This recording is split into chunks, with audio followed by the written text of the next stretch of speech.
ನೀನು ಅವನನ್ನು ಕೊಲ್ಲುವುದಾದ್ರೆ ಹೊರ ಕೊಡಬೇಕು ಯಾಕೆ?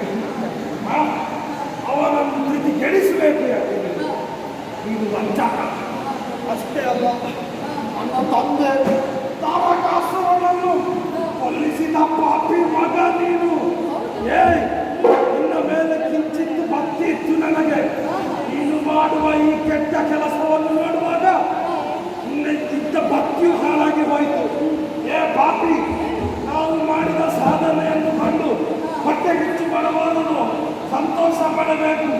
ಅದನ್ನು ಬಿಟ್ಟು ನಮ್ಮನ್ನೆಲ್ಲ ಹೀಗೆ ಪ್ರತಿಗಳಿಸಿ ಈವರೆಗೆ ಬಂದು ನಮ್ಮೊಂದಿಗೆ ಕದನಕ್ಕೆ ಬಂದೆಯ. ನಾವು ಒಬ್ಬರಲ್ಲ, ಮೂವರಿದ್ದೇವೆ. ನಾವು ಮೂವರು ಸೇರಿದರೆ ಏನಕ್ಕೆ ಏನು ಮಾಡಿ ಹಾಗಾದರೆ